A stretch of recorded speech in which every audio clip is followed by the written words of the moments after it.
novo? 9 horas, ok. Irmãos, a paz do Senhor. É um prazer estar convosco. Estou muito alegre por estar aqui pela primeira vez nessa nação e também na igreja. Trago-vos um abraço da nossa igreja ali em Gaia, no Porto, onde estamos pastoreando ali. Fazem 6 anos que voltamos a Portugal. Entretanto, são 12 anos de missões ali, desde 2002, que nós fazemos missões em Portugal. Trago um abraço da família e da igreja também. Quero ser grato ao pastor Max pela acolhida. Almoçamos hoje juntos, foi uma bênção. Ao Charles, um amigo já de muitos anos, desde o tempo da Xerox no Brasil, que nós trabalhamos juntos. E foi o canal de Deus para estarmos aqui, junto com a sua esposa, a irmã Miriam também, que já conhecemos há muito tempo. Deus abençoe, recompense, acolhida e nos receber em sua casa. Amados, Deus tem uma palavra para nós dentro do tema que estamos abordando nesses dias. Eu queria que você abrisse sua Bíblia em Atos, capítulo 2, um texto bastante conhecido dos irmãos. Vamos falar sobre o Espírito Santo, sobre o batismo no Espírito Santo, e queremos falar um pouco dentro desse texto que vai servir de base para a nossa reflexão. Atos 2, do 1 ao 4, aproximando-se o dia de Pentecoste, estavam todos reunidos no mesmo lugar.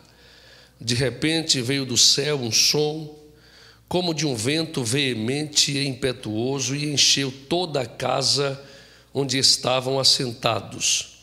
E viram línguas repartidas como que de fogo, as quais pousaram sobre cada um deles. Todos foram cheios do Espírito Santo e começaram a falar em outras línguas, conforme o Espírito lhes concedia que falassem. Esse texto é um texto base para o tema que estamos abordando, e vale lembrar que esse acontecimento se deu numa festa chamada de Shavuot, ou Festa das 7 Semanas, que era o tempo decorrido entre a Páscoa e esta festa. Eram os 49 dias a completar 50 dias, de onde deriva o termo Pentecostes, da nossa tradução. Essa festa ela começou a ser observada logo após a saída do povo do Egito. E Deus institui essa festa também chamada de Festa das Primícias ou das Colheitas, onde as primícias das colheitas eram dedicadas a Deus. Essa festa também coincide com a entrega da lei de Deus aos filhos de Israel no Sinai, quando Moisés entrega as tábuas da lei do Senhor ao seu povo. E é nessa festa em que os discípulos estavam reunidos aguardando a promessa que Jesus havia feito, e assim como ele havia prometido, eles recebem o poder do Espírito Santo que desce sobre eles de forma graciosa, e cumprindo-se assim a palavra de Deus para os seus discípulos. Interessante nós notarmos que essa festa também, ela era observada pelos judeus, e quando eles observavam essa festa, eles tinham o costume de citar ou recitar alguns textos.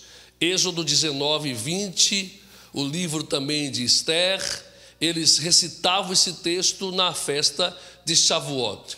Estão reunidos, recebem o poder de Deus, a graça do Espírito Santo, começam a falar em novas línguas, cada um segundo o Espírito lhe concedia que falassem, e ali haviam uma grande multidão de pessoas de várias partes que estavam a participar da festa, e recebem também através dos discípulos o batismo através da palavra pregada por Pedro em Atos capítulo 2, quando ali quase 3.000 almas, elas se agregam à fé através da graça e do poder do Espírito Santo na vida de Pedro e dos demais apóstolos que lá estavam com eles. Interessante nós notarmos algumas questões, que eu quero ser breve nessa noite, é que a primeira delas é que esse acontecimento é uma promessa de Cristo para os seus discípulos e para todos aqueles que creem em seu nome. A promessa foi feita em diversos momentos da vida de Jesus sobre a terra, sempre lembrando aos discípulos na fase final do seu ministério terreno que ele voltaria para o Pai, mas não deixariam seus discípulos órfãos. Ele enviaria outro Consolador ou o Consolador que estaria com eles e os ensinaria a guardar tudo aquilo que o Senhor os havia ensinado. Por diversas vezes Jesus fez essa promessa. Uma delas em João 14:16, ele diz: eu rogarei ao Pai que vos dará outro Consolador, para que esteja convosco para sempre, o Espírito da verdade, que o mundo não pode receber, porque não o conhece, mas vós o conheceis. Ele faz essa promessa e eles aguardam o cumprimento dela. Ainda em João 14:26, ele diz que o Consolador, o Espírito Santo, que o Pai enviará em meu nome, porém vos ensinará todas as coisas e vos fará lembrar de tudo quanto eu vos falei. Ele faz novamente esta promessa em João 15:26, quando ele diz: quando vier o Consolador, que eu, da parte do Pai, enviarei para vós, o Espírito da verdade, que procede do Pai, ele testificará de mim. Então Jesus por várias vezes prometeu que enviaria o Espírito Santo para estar com os seus discípulos e para estar com a igreja como um todo que nele crê. Em João 16:7, ele diz: todavia digo-vos a verdade, convém que eu vá, porque se eu não for, o Consolador não poderá vir a vós, mas se eu for, ele virá. Mais uma vez, ele ratifica a promessa, os discípulos aguardam. Em Atos capítulo 1, verso 4 e 5, diz o texto que em certa ocasião, comendo com eles, ordenou-lhes dizendo: não vos ausenteis de Jerusalém, mas esperai a promessa do Pai, a qual de mim ouvistes. Ele lembra mais uma vez que a promessa foi feita por Deus, mas ele os havia ratificado e lembrado esta promessa. Pois João vos imergiu com água, mas vós sereis imergidos ou batizados no Espírito Santo dentro de poucos dias. Em Atos 1:8, ele diz: mas recebereis poder ao descer sobre vós o Espírito Santo, e ser-me-eis testemunhas, tanto em Jerusalém, como em toda a Judéia, como em Samaria e até aos confins da terra. Ele promete, relembra a promessa, e em Atos 2, o texto que lemos na leitura bíblica, essa promessa se cumpre sobre a vida dos discípulos e posteriormente de todos aqueles que se agregaram à fé. E louvado seja o nome do Senhor, que ainda hoje essa promessa se cumpre em nós e se cumprirá a todos aqueles que se agregarem à fé e servirem a Ele em espírito e em verdade. Louvado seja o nome de Jesus por isso. Aleluia. A segunda questão interessante é que a descida do Espírito Santo não é só uma promessa cumprida, mas também a restituição da presença do Espírito de Deus no homem. Interessante que quando Deus cria Adão, em Gênesis capítulo 1, a Bíblia diz que ele, capítulo 2, ele sopra sobre Adão o Espírito Santo, o Espírito do homem e o fôlego de vida. São 4 espíritos que a Bíblia faz menção: o Espírito Santo, o Espírito do homem, o fôlego de vida, que também no contexto hebraico é tido como espírito, e um 4º espírito chamado espírito imundo. Ruach Tumã é o espírito que habita no homem, cujo espírito de Deus não habita. E ele conduz o homem à perdição, ao erro, à transgressão, ao pecado, aprisiona. Em Lucas 5:2, temos um texto que diz que um homem estava possuído de um espírito imundo. Jesus, ele faz menção a esse espírito imundo, dizendo que quando esse espírito imundo sai do homem e ele passa a viver em lugares áridos, buscando morada, mas não encontra, ele diz consigo: voltarei e observarei se a minha casa está vazia, e retornando, a encontrar vazia, porém adornada, e ele diz consigo: voltarei e levarei mais 7 comigo, espírito imundo. Entretanto, quando Deus cria Adão, ele sopra sobre Adão também o espírito dele, o espírito de Deus, e ele passa também a habitar com Adão. Entretanto, após a queda, em Gênesis 6, verso 3, a Bíblia diz que Deus fala assim: não habitará mais o meu espírito com o homem, porque o homem é mortal. A sua índole permanece na insistência da transgressão, do pecado.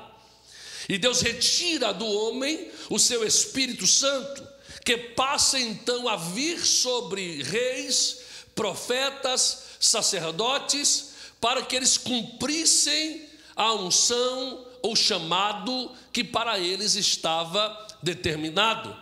Observe que Davi, no Salmo 51, ele diz: não retires de mim o teu Santo Espírito, mas cria em mim um coração novo, renova em mim um espírito reto, e torne a dar-me alegria da tua salvação, e sustenta-me com o espírito voluntário.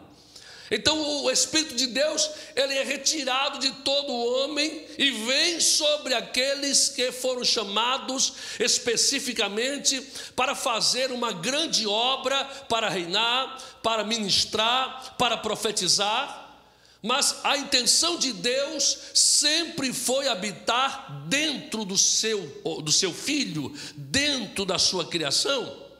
Observe que quando o povo, ele clamava pela presença de Deus no meio deles no deserto, em Êxodo 25, verso 8 e 9, Deus diz por boca de Moisés, ou a Moisés, dizendo assim: e me fareis um santuário, para que eu habite no meio deles, conforme tudo aquilo que tens visto, deves fazer igual. Deus traz essa palavra. Entretanto, nós sabemos que Deus não habita em templos feitos por mãos de homens. Deus não habita em templos físicos feitos por mãos humanas. Deus habita dentro de nós. Nós somos templo do seu Espírito Santo. O interessante é que na tradução correta desse texto, ele diz: e me farão um santuário para que eu habite neles, não no meio deles. O santuário era o protótipo, era a maquete, era o mapa em que o homem deveria observar tudo que nele havia. Porque se dentro do homem houver os utensílios, entende o que eu estou falando de forma espiritual? Os utensílios, os propósitos do tabernáculo dentro de nós, nós nos tornaremos ou nos tornamos templo do seu Espírito para a sua morada. Louvado seja Deus! Nós somos templo do Espírito Santo, e esse é o cumprimento da promessa de Deus. Temos alguns textos bíblicos que fazem menção ao Espírito do homem, ao fôlego de vida, ao Espírito Santo, são diversos. Em Eclesiastes 12:7, Salomão, o sábio, que escreve, ele diz que o corpo voltará à terra, ao pó, e o espírito voltará a Deus que o deu. Ali é o espírito do homem, ou espírito de vida, chamado de Ruach Shai, ou também Ruach Ish, espírito do homem e espírito de vida. Observe que em nós há um espírito que se comunica com o Espírito de Deus, e esse espírito que há em nós, ele comunica-se com o Espírito eterno do Senhor. Ele nos dá a graça de Deus, nos faz sentir a sua presença, nos faz observar a sua palavra, nos faz nos conduzir pelo seu caminho, através da influência santa e poderosa do seu Espírito em nós. Quem está entendendo, diga amém. Amém. Louvado seja o nome do Senhor. E esse Espírito, ele é restituído em nossas vidas de forma plena no dia de Pentecostes. Deus retira do homem, mas devolve-o de forma plena. E Pedro, em sua pregação em Atos 2, ele vai relembrar que esta promessa, que foi ratificada pela boca do profeta Joel, no capítulo 2 do seu livro, ela não era só para aqueles que estavam ouvindo ali no dia de Pentecostes, mas Pedro diz que esta promessa é para vós, para os vossos filhos e para todos quantos o Senhor chamar. Ou seja, até os dias de Cristo, essa promessa se cumprirá na vida de todos aqueles que se agregarem à fé e que vierem ao conhecimento de Deus através de Cristo. Louvado seja Ele para sempre, porque nós precisamos dEle. Aleluia. Terceira característica desta ação de Pentecostes: a primeira é uma promessa, a segunda é uma restituição, a terceira é uma restauração. A restauração da comunhão que havia no homem, que foi perdida, principalmente lá em Babel, no acontecimento em que Deus vem e confunde ali as línguas e eles se espalham por toda a terra. Observe que em Babel, em Gênesis capítulo 11, a Bíblia diz que eles se reúnem, era uma só a ação deles, era uma só a língua. Entretanto, eles se reúnem para querer tornar célebre os seus nomes e chegarem ao céu. A intenção da torre era a tentativa de livrar-se de um extermínio futuro, como se deu no dilúvio, mas também eles dizem para que nós cheguemos ao céu e façamos célebre o nosso nome. A intenção deles era unidos para chegar ao céu e fazer o seu nome poderoso na terra. Deus vem, confunde as línguas, eles se espalham e eles não mais se entendem. Mas em Pentecostes acontece algo inverso. Em Pentecostes, eles não se reúnem para querer subir ao céu, nem tornar célebre os seus nomes. Eles se reúnem para que o céu desça até eles e glorifique o nome de Jesus Cristo através do cumprimento da promessa. É interessante isso, porque todas as vezes que nós pensamos somente em chegar aos céus, nós nos tornamos egoístas em algumas questões, porque fazemos de tudo para nos autossalvar. Mas quando nós nos reunimos para atrair o céu a nós, para que Deus plante o seu reino na terra, como foi a oração que Jesus ensina do Pai Nosso, ele diz: venha o teu reino, seja feita a tua vontade, assim na terra como é nos céus. A oração não é leve-nos para o teu reino, é venha o teu reino. Então Deus está precisando, deixa eu usar essa palavra, precisando de homens e mulheres que não somente queiram chegar aos céus, mas que acima de tudo queiram trazer o céu à terra, porque é isso que nós estamos precisando. E eles fazem isso. Essa restituição vem, e eles são cheios do Espírito, E vamos perceber que naquele dia somente quase 3.000, depois quase 5.000, e a igreja vai crescendo de forma poderosa, vertiginosa, e em poucos anos, aquelas poucas pessoas que estão ali alcançam quase todo mundo conhecido da época, com a pregação do Evangelho e com a ação do Espírito Santo através da vida deles. E é isso que nós precisamos. Essa restituição não faz mais os homens serem egoístas. O interessante é que essa restituição se dá quando eles estão reunidos, quando estão juntos, quando estão prontos para receber. Deus não manda o seu Espírito quando nós estamos divididos. Deus não manda o seu Espírito quando nós estamos individualistas, buscando coisas somente pessoais. Deus manda o seu Espírito quando estamos unidos, quando estamos em comunhão, buscando os mesmos propósitos. Interessante que Deus só sopra sobre Adão quando o corpo que ele forma está pronto, e Deus sopra o Espírito e ele passa a ser um ser vivo.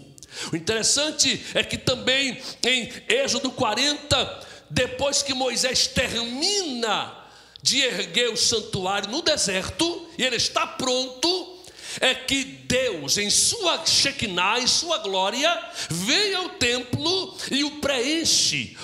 Ou seja, Deus não veio antes que o templo estivesse pronto, completamente formado, completamente em unidade. Interessante também notarmos que quando o profeta Ezequiel, ele vai profetizar para que venha o Espírito, antes disso, ele profetizou que os ossos se juntassem, cada um osso ao seu próprio osso. Depois ele profetiza que venham carne, nervos. Somente após estarem todos os corpos completamente perfeitos é que o Espírito vem sobre eles.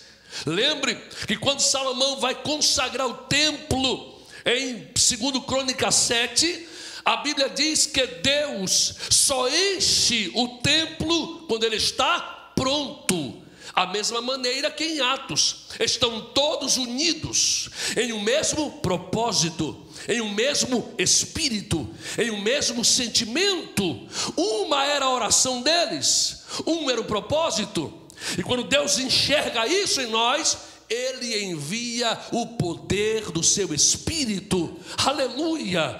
Na oração intercessória sacerdotal de Jesus, ele diz: eu rogo para que sejam um, assim como eu e o Pai somos um. Então a unidade, ela vai atrair a Deus, e Deus unirá com o seu Espírito e nos fará poderosos na sua presença. Louvado seja Deus.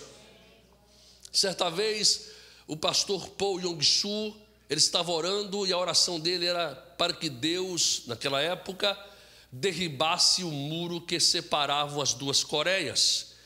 Ele orou incessantemente até o dia que Deus falou assim: como eu vou tirar, derrubar o muro que separa as duas Coreias se a minha igreja está dividida? E Deus falou com ele. Quando há a unidade, a união da igreja, Deus, ele traz o seu poder sobre nós, porque nós somos um corpo. A igreja é um corpo, é uma unidade só, embora com membros, que cada membro tem sua função, mas todos os membros do corpo trabalham com um único propósito: manter o corpo vivo, sadio. Diga amém. Amém. Aleluia. Já para encerrar, a quarta ação do Espírito em sua descida em Pentecostes fala sobre a unção de uma nação de sacerdotes.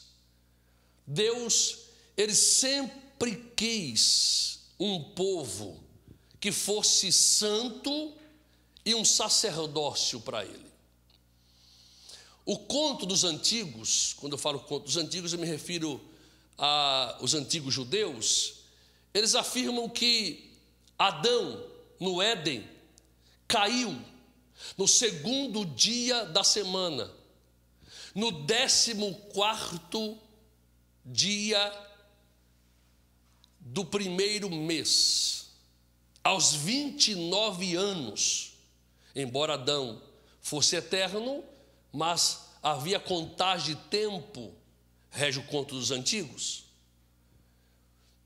E eles dizem que ao cair aos 29 anos, Satanás consegue impedir que ele aos 30 começasse a oficiar como sacerdote na terra perante o Deus dos céus. Observe que o sacerdócio, ele só era observado, só começava a oficializar-se aos 30 anos de idade. É aos 30 que Jesus é imergido por João. É uma ordem de Deus. Os sacerdotes só começariam a oficiar aos 30 anos, dizem eles, que Adão cai no segundo dia da semana, no 14º dia do primeiro mês, aos 29 anos de idade, pronto a completar 30, o diabo vai, derruba-o e impede que Adão fosse o primeiro sacerdote na terra perante Deus. A partir daí, na Páscoa, quando o povo sai do Egito, Deus institui a Páscoa exatamente no 14º dia do mês do primeiro ano.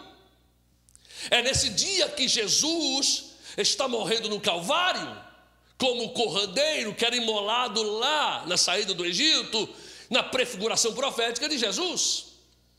O interessante é que o diabo sempre tentou impedir que sacerdotes na terra oficiassem pelos céus. Sempre tentou impedir. Mas Deus sempre projetou. Um texto lindo é Êxodo 19, 5 e 6, quando Deus diz: se me ouvirdes diligentemente, sereis a minha propriedade particular dentre todos os povos, ainda que toda a terra seja minha. E vós me sereis reino de sacerdotes, nação santa.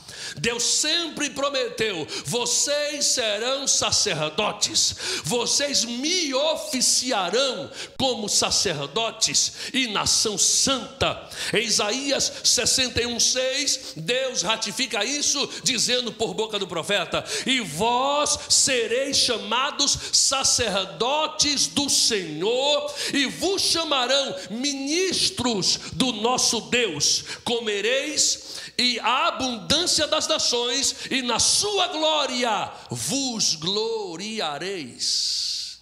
Deus sempre projetou o sacerdócio para os homens, para sermos sacerdotes perante Ele. O interessante é que, para que nós fôssemos sacerdotes através de Jesus, Ele também deveria ser sacerdote. Porque o sacerdócio, ele é geracional. Interessante é que em Mateus capítulo 3, já vou encerrar agora, em Mateus 3, Jesus vem se imergir ou se batizar através de João, o Batista. Deixe-me só trocar um pouco essa palavra batismo, só por alguns instantes, porque sempre que ouvimos a palavra batismo, a primeira ideia que vem em nossa mente é arrependimento de pecados, e não está errado. Entretanto, Jesus não se batiza por arrependimento de pecados. Então deixa eu usar a palavra imersão, para que possamos entender melhor. Ele vem ser imergido por João, o Batista. João o resiste, diz o texto, e diz: na verdade, eu é que necessito ser imergido por ti, mas tu vens a mim. Cristo fala: faça assim, para que se cumpra toda a justiça. E nós achamos, ou pensávamos, que Jesus se imergiu nas águas para nos dar um exemplo, para nos mostrar como deve ser feito, mas não é isso a verdade. Ele diz: para que se cumpra a justiça. Justiça fala da palavra de Deus, ou seja, o que ele vai fazer está escrito. E nós vamos perceber que só há 3 tipos de imersão no Antigo Testamento. A primeira imersão, Levítico 13 a 15, é uma imersão ritualística para impurezas. Por exemplo, a mulher que encerrou seu fluxo ou ciclo menstrual, ela tinha que passar pela imersão nas águas. Exatamente a que Batseba estava fazendo quando Davi a observa. Batseba havia saído do ciclo menstrual, e toda mulher sabe que após o ciclo menstrual vem o tempo da ovulação, período fértil. E ele chama Batseba para seu palácio, deita-se com ela, ela está em período fértil, engravida de Davi. Era uma imersão ritualística, para o homem também com secreção, o leproso que foi purificado, e outras questões mais. A segunda imersão era para proselitismo, aquele que converteu-se ao judaísmo e passava pelo banho ritualístico, era chamado de novo nascimento. Pasmem, o novo nascimento não é do Novo Testamento, é do Antigo.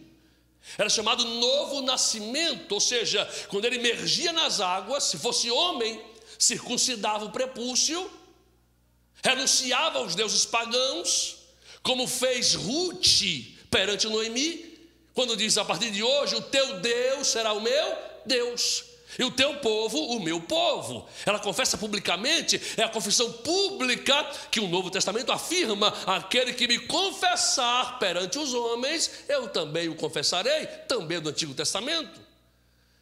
A segunda imersão é proselitismo, um novo nascimento. Por isso Nicodemos, em João capítulo 3, ele fica um pouco conturbado com a palavra de Jesus, quando ele diz assim: não te admire se eu te disser que você precisa nascer de novo. A mente dele é judaica, ele é judeu de nascimento. Ele pensa assim: eu não sou gentil, eu sou judeu de nascimento, então o novo nascimento é para prosélito. Como ele disse que eu tenho que nascer de novo? Então só há uma forma, segundo o que eu conheço, de nascer de novo: é voltar por ventre de mamãe, voltar para a terra, mas não tem como, já sou velho.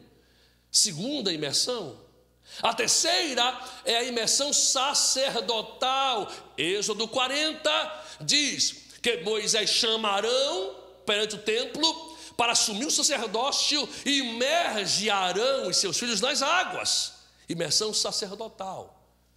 Jesus não se aplica à primeira imersão, porque ele não tem nenhuma impureza, ele nunca pecou. Ele não se aplica à segunda imersão, porque ele é judeu de nascimento, ele não é gentil, ele não é prosélito. Só resta uma imersão sacerdotal. Vamos para 1 Crônicas 24, verso 10 e 11. Davi redivide as turmas sacerdotais. Cada turma tem seu líder. O verso 10 e 11 fala que a 8ª turma era a turma de Abias, e a 9ª turma, a turma de Jesua ou Jesuá.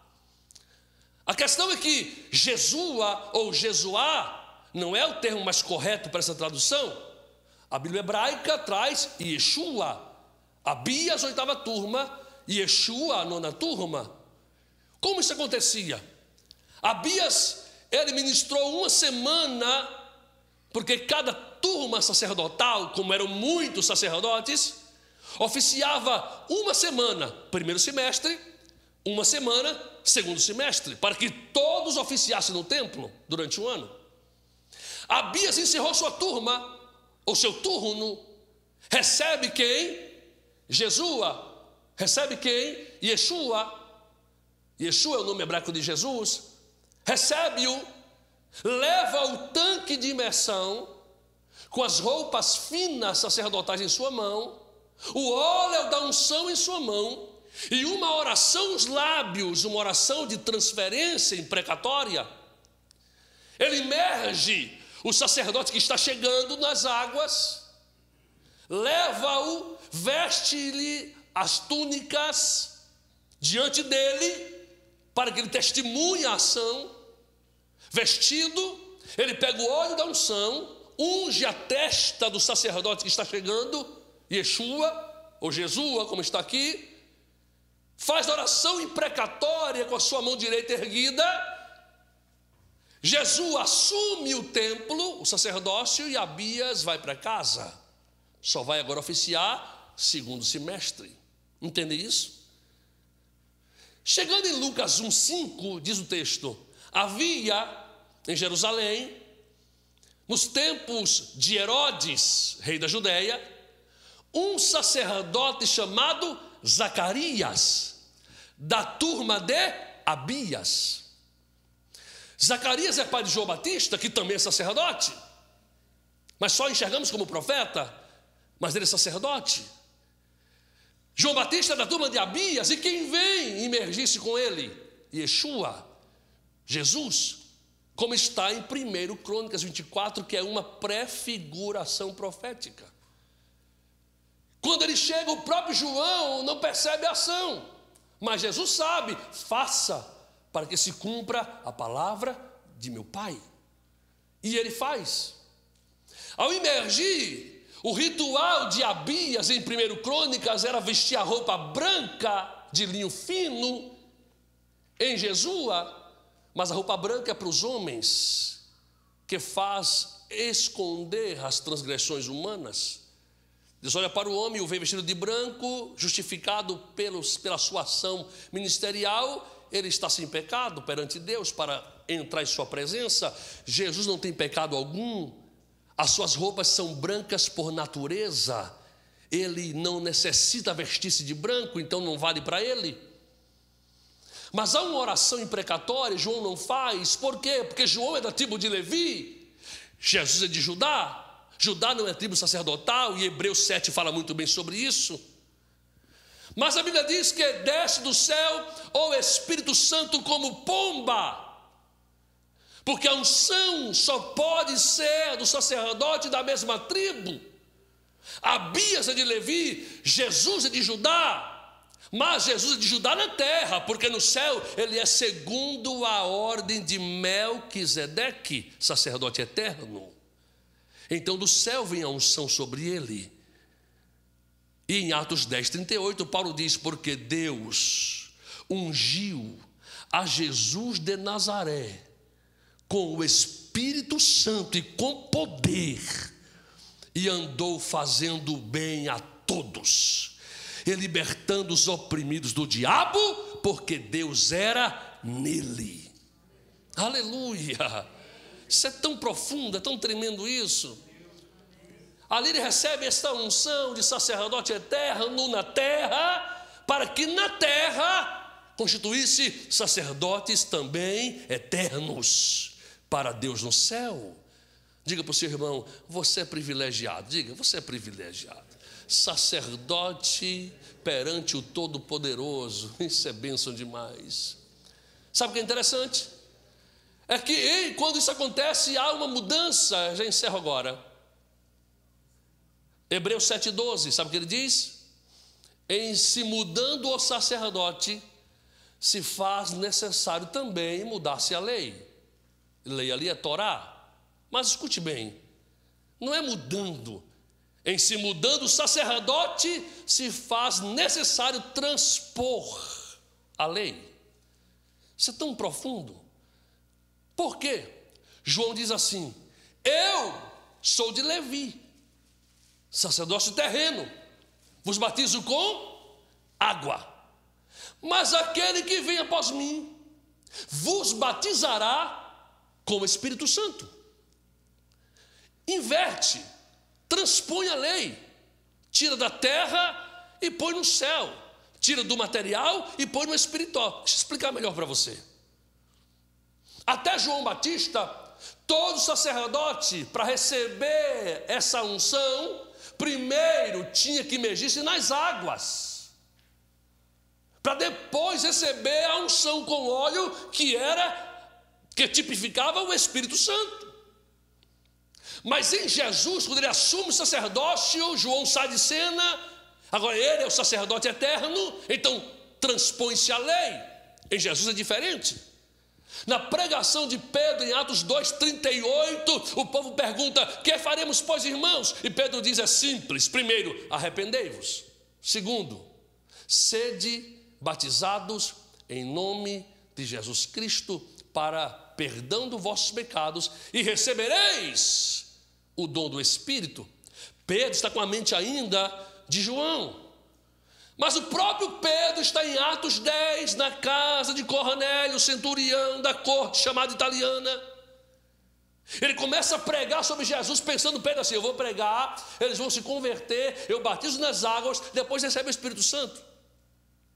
Pedro está pregando, no meio da pregação, desce o Espírito Santo e batiza todo mundo. E Pedro cai o queixo. Que negócio é esse? Mudou a coisa, inverteu. Então, se Deus não negou o Espírito, como eu vou negar a água? Traz, vamos batizar esse povo.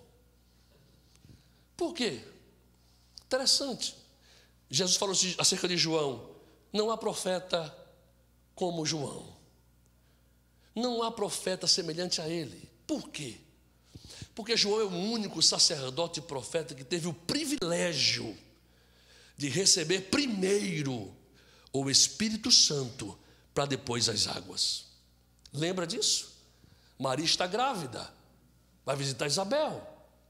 E quando ela saúda Isabel, a criança, ao ouvir a saudação e a presença do sacerdote eterno no ventre de Maria, a Bíblia diz que Isabel foi cheia do Espírito Santo. E Joãozinho começou a saltar no ventre cheio da graça. Aleluia! João recebeu uma fagulha de Melquisedeque no ventre da sua mãe, para ter autoridade para transmitir ou transferir o sacerdócio para um sacerdote que não tem linhagem terrena sacerdotal. Ele é da tribo de Judá. A imersão em Atos 2 nos traz de volta o sacerdócio eterno para a nossa vida. E Pedro diz: ele vos fez nação santa, sacerdócio real. Nós somos sacerdotes perante Deus. Amém? Você pode ficar de pé por um instante. Deixa eu fazer só uma oração, já devolvo ao pastor Max. Pai, te louvamos por mais uma oportunidade de compartilharmos da Tua palavra, de ouvirmos a Tua palavra, a Tua voz. Sabemos que Tu és fiel em todas as coisas. Obrigado, ó Deus, pela descida do Teu Espírito Santo, que está em nós, que habita em nós, que nos está todos os dias nos fazendo lembrar o que Cristo nos ensinou, que a todos os momentos não nos deixa, mas nos faz relembrar e nos guia em toda a verdade.